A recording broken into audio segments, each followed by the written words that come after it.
अगर आप शिव महापुराण की कथा में बैठे हो तो ये समझ लेना कि आपका एडमिशन भगवान की चौखट पर कुछ बनने के लिए हो गया। मतलब अब भगवान को बनने में देरी नहीं लगेगी।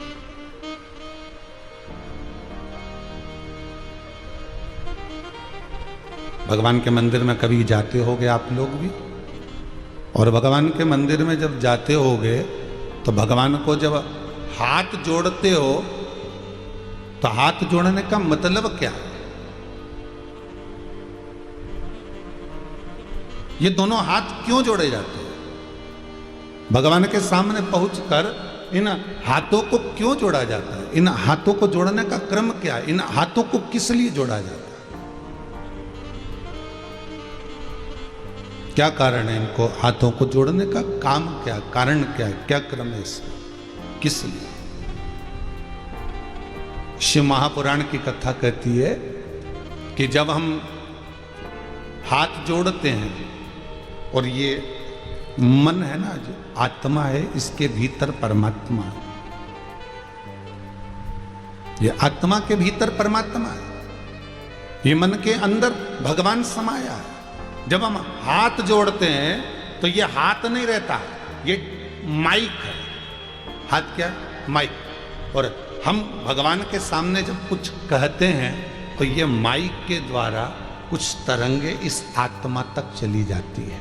केवल हाथ जोड़ने कर हम भगवान से जब निवेदन करते हैं, प्रार्थना करते हैं, विनती करते हैं, चरणों को नमन करते हैं, उससे इस आत्मा के भीतर हमारे दिल की बात स्वतः दिल में पहुंच जाती है, उस परमात्मा तक।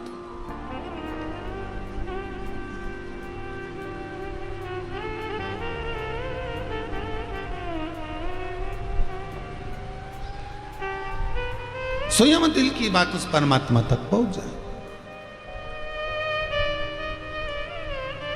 अपने मन से कहा। तो ये जो शिव महापुराण की कथा है, रामायण है, भागवत है, गीता है, ये हमारा एडमिशन करने का स्थान है। यहाँ फॉर्म जमा हो जाता है, यहाँ जो आ गया वो भगवान का हो गया। अब ये भगवान के हाथ में है, ये उनकी मर्जी है कि वो कैसे रखे।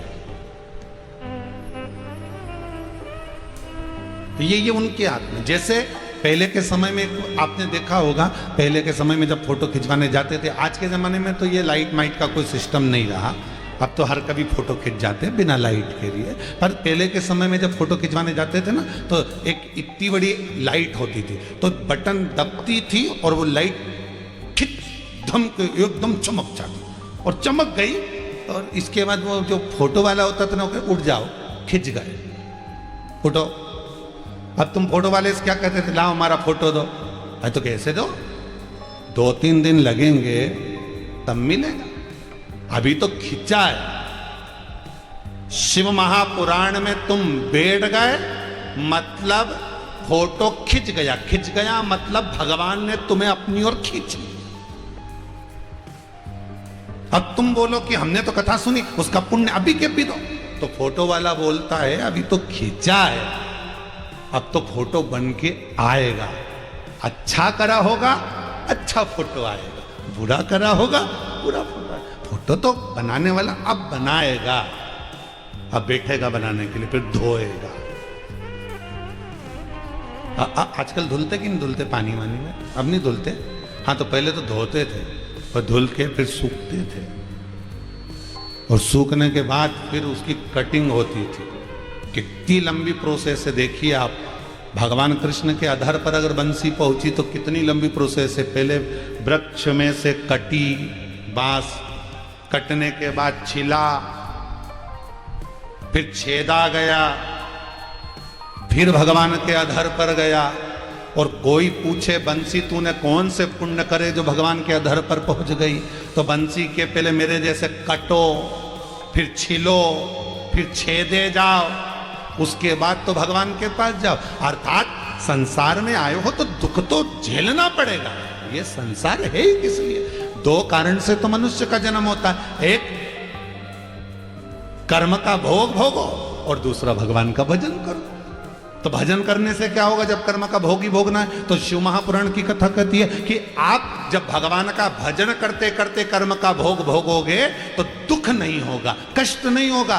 सतगुरु, संत, साधु, सन्यासी, तपस्वी, साधक, उपासक, कथाकार आपको यही समझाते हैं कि भोगना है पर भजन कर कर भोगोगे तो दुख नहीं होगा। जैसे दवाई तो खाना पड़ेगी, पर माँ जब बच्चे को दवाई खिलाती है तो कौआ आया और मुंह में उंडेल देती है। उसी तरह संत, ये जो दुख है ये आया कब निकल गया, बापड़ा कोरोना को भी नहीं मालूम पड़ा कि के घर में करूंगा क्या, इन्हें तो मेरे को पूछा ही नहीं, क्योंकि कोरोना भी ऐसा मेहमान है कि इसको पूछना पड़े तो ये पूछा जाए। और इसको जिसने नहीं पूछा, तुम्हारा मन कथा में लगा के रखो, कभी भी आएगा ना निकल जाएगा कि यहाँ तो शिव पुराण चल रही, शिवर वाला महाराज की कथा चल रही, ने सब बैठे टीवी के सामने। बताओ, सारा की सारा लोग टीवी के सामने बैठे ना, कोई तो हेडफोन लगाया ना, कोई बैठा, कोई मोबाइल के सामने बैठा, कोई बढ़िया झूम झूम के नाच रहे भजन में। इतने फोटो लोगों ने भेजे साहब कि टीवी के सामने हाथ जोड़ रहे, कहीं नाच रहे, कहीं किसी ने तो लिख के भेजा कि बता इनके हाथ टीवी के सामने काहे के जोड़ रहे हैं, इनके तो भगवान के जोड़ना था। अरे टीवी के नहीं जोड़ रहा है, उसमें जो शिव महापुराण बैठी है उसके जोड़ रहा है, ना शिवर वाला महाराज के जोड़ रहा है ना टीवी वाला, ये तो पुराण बैठी है ना उसके जोड़ रहा है। ये फोटो खींच रहा है ना लोगों के जो चल रहे हैं टीवी पे, ये उसके। तुम अपने मन को लगा लो साहब, इस दिल को लगा लो। कहते हैं अगर दिल सत्संग में खुल जाता है फिर वो दिल हॉस्पिटल में नहीं खुलता है। हार्ट अटैक की बीमारी किसको आती है? जिसका दिल नहीं खुलता। इसलिए विदेश के डॉक्टर कहते हैं इस दिल को कहीं लगाओ, इस दिल को कहीं लगा कर रखो। अगर ये दिल कहीं लगा रहेगा, ये दिल अगर कहीं लग गया तो फिर हार्ट अटैक नहीं आएगा, हार्ट अटैक की बीमारी, क्योंकि ये मन कहीं लगा होना चाहिए। आज के जमाने में लोग मन को कहीं लगा ही नहीं पाते, अंदर ही अंदर बस तड़पते रहते हैं, कोई हमारी सुन ही नहीं रहा। हम बच्चों से कहते बच्चे नहीं सुनते, बहुओं से कहो बहू नहीं सुनती, पोता पोती से कहो पोता पोती नहीं सुनता, छोरी से कहो छोरी नहीं सुने, दामाद से कहो दामाद नहीं सुने, अंदर की अंदर घुटते रहता, क्योंकि दिल नहीं खुल पा रहा। इस दिल को परमात्मा के चरणों में जाकर खोल दो, सतगुरु के सामने ले जाकर खोल दो, इस मन को परमात्मा के सम्मुख में ले जाकर खोल दो। तुम्हारे मन में जो है, शिव महापुराण की कथा में फिर कहेंगे कि आप 2 घंटा 3 घंटा जो शंकर की कथा सुन रहे हो, उतनी देर तुम्हारे मन में जो भाव आए उसको प्रस्तुत कर दो। बाबा चाहेगा तो 7 दिन में उसका प्रमाण तुम्हारे सामने दे देगा। तुम दिल में जो आए उसको कह दो, उसको कह दो।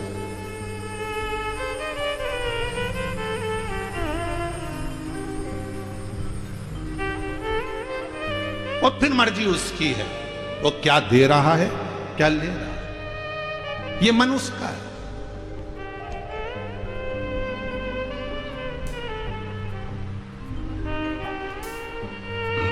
दुनिया को समझाने में रह जाओगे तो एक दिन आप ही निकल जाओगे। ध्यान रखिए, एक सेठ जी का घोड़ा बीमार पड़ गया। सेठ जी के पास में घोड़ा था, एक बकरा था, बड़े सुंदर थे दोनों, बड़े बढ़िया चकाचक। सेठ जी का घोड़ा बीमार पड़ गया, नीचे बैठ गया, उठ ही नहीं लिया। डॉक्टर को बुलाया, डॉक्टर साहब घोड़े को उठाओ। बहुत महंगा घोड़ा है डॉक्टर साहब, 1.5 लाख का खरीदा है मैंने, बहुत बढ़िया घोड़ा, परंतु ये भी कुछ दिन से बीमार पड़ा हुआ, उठ ही नहीं रहा। डॉक्टर ने देखा, देखो साहब 4 दिन में दवाई दूंगा, इंजेक्शन दूंगा, 4 दिन में अगर घोड़ा उड़ गया तो समझ लो कि इसको रखना है, 4 दिन में नहीं उठा तो इसको यहीं पड़े इसको मार डालना।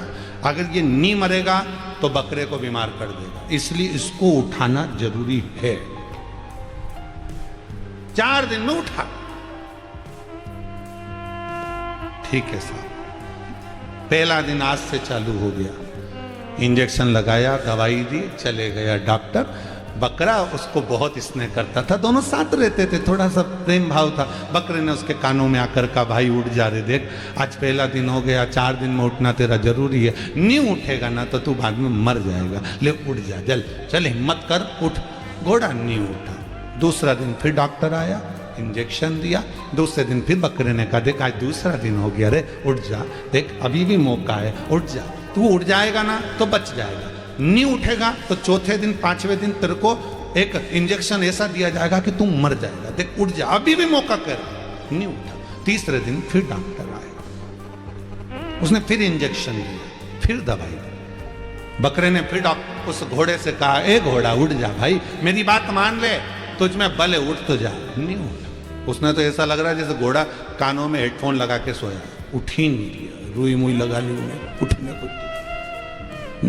चौथे दिन डॉक्टर आया और बकरा, डॉक्टर आया उससे पहले बकरे ने कहा, देख आज आखिरी दिन है, अभी भी मौका है, उठ ले, समझा रहा हूं, मेरे बराबर समझाने वाला तेरे को कहीं नहीं मिलेगा, अभी भी कह रहा हूं, उठ जा, बच जाएगा। और डॉक्टर इंजेक्शन लगाने वाला था और घोड़ा उठा और भागा। जैसे उठा भागा, सेठ जी खुश हो गए, वाह साहब डॉक्टर साहब, आपने घोड़े को अच्छा कर दिया, बहुत बहुत धन्यवाद। अब आप चिंता मत करो, आज ही रात को तुम्हारे लिए पार्टी होगी। और बकरा, आज ही रात को तुम्हारे लिए पार्टी होगी और बकरा हलाल होगा। बकरे ने सोचा, बता उठा के आफत कर दी, उठा के आफत कर दी। आज का जमाना बड़ा विचित्र है, किसी को समझाओगे तो बकरे जैसे काटे जाओगे।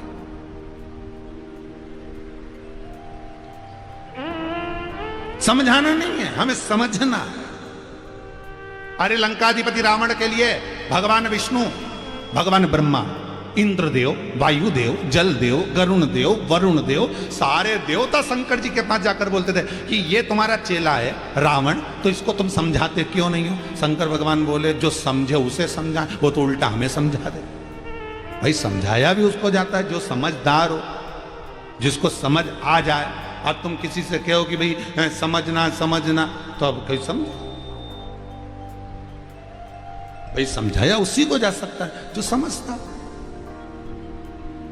अब जो समझे ही नहीं, एक महाराज जी को बुलाया किसी ने प्रवचन देने के लिए कि हमारे गांव में साहब प्रवचन की बहुत कमी है, तुम आओ और प्रवचन दो। महाराज जी प्रवचन देने के लिए जैसे ही आए, महाराज जी ने कहा मैं एक प्रश्न करूंगा, उत्तर सही दोगे तो प्रवचन करूंगा, नहीं तो चले जाऊंगा। और महाराज जी जैसे ही व्यासपीठ पे बैठे प्रवचन देने की तैयारी, मंच बन गया, विचारों का गाँव वालों का 25-50 हजार रुपये खर्च हो गया और महाराज जी व्यासपीठ पे बैठे। महाराज जी ने पहला प्रश्न करा, ईश्वर है कि नहीं है, बोलो। सारे गांव के लोगों ने कह दिया ईश्वर तो है। महाराज जी उठे, चल दिए। गांव के लोग उनके पीछे पीछे गए, महाराज जी अब क्या हो गया ये तो बता, कि प्रवचन क्या करना, जो है उसका प्रवचन करके क्या करेगा। गांव के लोगों ने कहा 25,000 रुपये खर्च होगा, माइक लगवाया, व्यासपीठ जमवाई, चौकी पाटा लगाया, पोथी पुराण धरी, एक कैमरा वाला उनको बुलाया और मालूम पड़ी है तो कि ईश्वर है, तो प्रवचन ही नहीं दिया। महाराज जी आज रुक जाओ, कल प्रश्न करना, हम बिल्कुल उत्तर देंगे। गांव के लोगों ने आपस में बात कर लिया, कल जैसे ही महाराज पूछे ईश्वर है कि नहीं है, कितना नहीं है, आपने कह रहा है प्रवचन तो सुनना। अब जैसे ही महाराज जी व्यासपीठ पे बैठे और उन्होंने कहा प्रश्न जो उत्तर सही दोगे तो प्रवचन दूंगा, बोलो ईश्वर है कि नहीं है। गांव के लोगों ने कहा है ही नहीं, वो तो है ही नहीं। महाराज जी फिर उठ के चल दिए। तो गांव के लोगों ने पूछा आप कहां जा रहे हो? महाराज जी बोले जो है ही नहीं तो उसका प्रवचन क्या करना। गांव के लोगों ने कहा अच्छी आप। महाराज चरण पकड़ लिया, 25,000 रुपये लग गए तैयारी में पूरे। अब कल तुम प्रवचन में प्रश्न कर लेना, बिल्कुल उत्तर देंगे। सरपंच साहब आए, पूरे गांव वालों को समझाया, जो इधर बैठो ना लाइन से तो आधे बोल देना है, आधे बोल देना नहीं है, बस उत्तर। फिर प्रवचन चालू। महाराज जी ने फिर पूछा बोलो ईश्वर है कि नहीं है?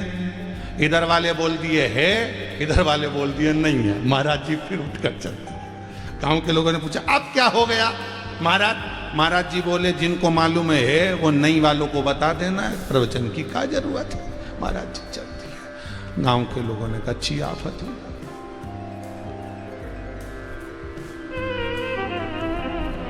बस यही संसार है, हम भी उसी में उलझे हुए हैं। कोई कहता है मंदिर काय के लिए जाते हो, कोई कहता है मंदिर में ही तो भगवान है, कोई कहता है दान क्यों करते हो, कहा नर में ही तो नारायण है। कोई कहता है नदी का पूजन क्यों करते हो, ये इसी में तो गंगा है। कोई कहता है पत्थर पर पानी क्यों, इसी में तो ईश्वर है। तो हम भी उसी में उलझे हुए हैं। संसार के आधे से ज्यादा लोग तो इसी में उलझे हुए हैं। कोई कहता है ये करो, कोई कहता है वो करो, कोई कहता है ये मत करो, कोई कहता है वो मत करो। आधे से ज्यादा दुनिया के लोगों को यही भ्रांति उत्पन्न है, रविवार को तुलसी तोड़ना है कि नहीं तोड़ना, बुधवार को तोड़ना है कि नहीं तोड़ना, बेलपत्री कौन से दिन तोड़ना, कौन से दिन नहीं तोड़ना, ये चढ़ाना नहीं चढ़ाना। बेचारा मंदिर जाता है, आधा डिप्रेशन में पड़ जाता है। लंबी बत्ती लगाऊं कि गोल बत्ती लगाऊं, और पितरों को दिया घी का लगाऊं कि तेल का लगाऊं, परिंदे पे दिया लगाऊं तो आगे लगाऊं कि पीछे लगाऊं, हनुमान जी के मंदिर में जाऊं तो सरसों के तेल का लगाऊं कि मिट्टी के तेल। आप विचार करके बैठा करे क्या उसको, मिट्टी के दिए में लगाऊं कि पीतल के दिए में लगाऊं। विचार बापड़ा आधे से ज्यादा पूजन कर करके डिप्रेशन में पहुंच गया। भगवान नीचे आके बोला मत भटक, बिल्कुल मत भटक, शंकर के चरणों में चल जा, बस एक जगह जाके बैठ जा, कहीं नहीं जाना, बस वहीं बैठ।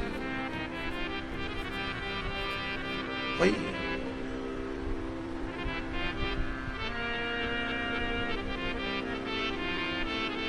भटक रहा है, कहीं स्थिरता आ ही नहीं रही। अरे स्थिरता मन में विचार, अगर कहीं जा भी रहे हो, प्रवचन सुनने भी जा रहे हो, कथा सुनने जा रहे हो, पार्टी में जा रहे हो, 50 बार अलमारी खोल कर देखना पड़ता है, ये वाली पहनूं कि ये वाली पहनूं, साड़ी भी चूज कर। अब छाट रहा है, उसको भी छाट रहा है, उसको भी चुन रहा है। ये तो अभी परसी पहनी थी, अभी नहीं पहनी, वो फिर देखा इसमें थोड़ी सी अच्छी घड़ी बना बात उठा, तो फिर दूसरी भटक रहा है।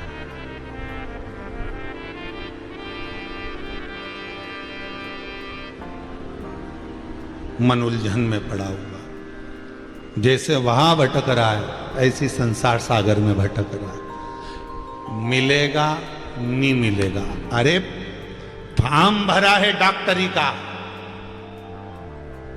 एक एक कोर्स कंप्लीट करते जाओ, फिर दर्शन देना उसका काम है। वो कब मिल जाए, कैसे मिल जाए, कब आकर खड़ा हो जाए, ये उसकी मर्जी है।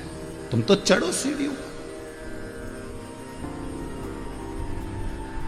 चढ़े जाओ, वो मिलेगा जरूर। पर हम भटके,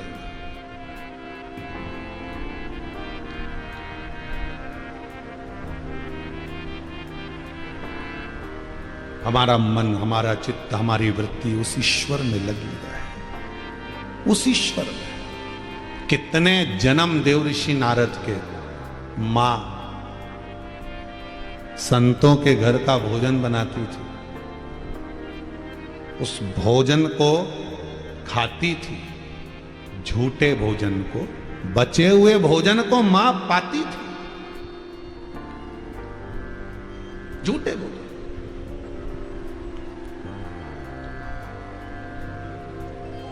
और जब मां पाती, गर्भ में जो बच्चा था वो जन्म लिया तो उसका मन भी सत्संग में लग गया। क्यों कहते हैं कि मंदिर में जाओ तो चरणामृत ले लो, मंदिर में जाओ तो प्रसाद ले लो, सत्संग में जाओ तो प्रसाद ले लो, कहीं किसी आश्रम में जाओ तो भोजन ग्रहण कर लो। क्यों कहते हैं? भले तुम्हें दुनिया भर का सुख कहीं पर भी मिल जाए, पर जो आनंद गुरु के दर पर है, जो आनंद परमात्मा के द्वार पर है, जो आनंद चरणामृत में है, वो आनंद कहीं नहीं मिल सकता, वो आनंद प्राप्त नहीं। घर में नुक्ती के लड्डू बनाकर खा लो और एक बार तिरुपति से मंगा कर ले खा लो। घर में मोहन थाल बनाकर खा लो और एक बार नाथ द्वारा से मोहन थाल मंगा कर खा लो। घर में ठोर बनाकर खा लो और एक बार नाथ द्वारा से या द्वारका नाथ से ठोर लाकर खा लो। घर में नारियल फोड़ कर खा लो और एक बार हनुमान जी को चढ़ा हुआ चिटक नारियल, चिरौंजी और चना के साथ खा लो, स्वाद में आता है। भले वो वहां चढ़ गया, उसका समर्पण हो गया, वो संभालने वाला बैठा है, तो गिरने में देरी ना करे, उसके चरणों में पड़ने में देरी ना। और सरल भाषा में समझ लो, तेल की टंकी उतारते ना, गाड़ी में जो तेल की टंकी रखी थी ना, हमने देखी हमारे वो नंदलाल जी राठौर है ना सामने उनके वाले, तो उनके यहाँ जब तेल आता है ना तो वो टंकी में आता है, और टंकी में आता तो हमने देखा कि गाड़ी में रखा। अब इतनी 200 लीटर की टंकी आपने भी देखा होगा, कहीं कहीं घासलेट का तेल है, मीठा तेल है, टंकी में भरा हुआ 200 लीटर की टंकी। अब उतरे कैसे? इतनी भारी टंकी उठती भी नहीं, और वो गाड़ी से उतारना भी है, अगर पटकेंगे तो फूट जाएगी। अब करे क्या? तो जो चतुर होता है उस टंकी को उतारने के लिए एक टायर, एक पहिया, वो जो टायर होता है ट्रक का, बस का, गाड़ी का, वो टायर नीचे रख देते हैं और टंकी को उस पर पटक देते हैं, और पटकते तो वो टायर पर टंकी उछकती थोड़ी सी और नीचे उतर जाती। न टंकी का कुछ बिगड़ता, न टायर का कुछ बिगड़ता, बस वही टायर मेरा शंकर है। संसार में आकर अगर हम गिरे हैं तो शंकर ने अपने हाथों में जेल रखा, बस न तुम्हारा कुछ बिगड़ रहा है न शिव का कुछ बिगड़ रहा है। अंतर इतना है कि उसके अनुमोदन में जब तुम लगे रहोगे तो संसार में जैसे टायर पर उचकी टंकी, ऐसे ही संसार में आगे बढ़ते रहोगे, पर उसको मत छोड़ना। अगर छोड़ दिया तो टंकी फूट जाएगी, अगर टायर पर ना डाला गया तो फूट जाए। उसी तरह सत्संग में अगर जाते रहोगे, भजन में, कीर्तन में, स्मरण में, नाम जाप में अगर जाते रहोगे तो कहीं टूट नहीं पा, कहीं से लीकेज नहीं होगा।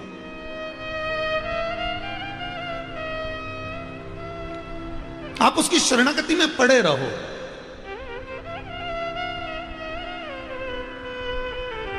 आप उसके चरणों में रमे रहो।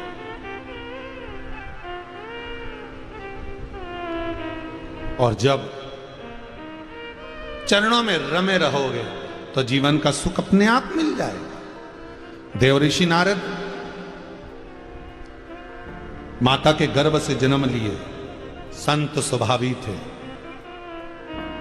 भगवान से प्रार्थना करी कि मेरी मां मुझे सत्संग नहीं करने देती, मेरी मां मुझे भजन नहीं करने देती, मेरी माता मुझे स्मरण नहीं करने देती। छोटे से बच्चे को कहां भेजेंगे, जाने नहीं देती।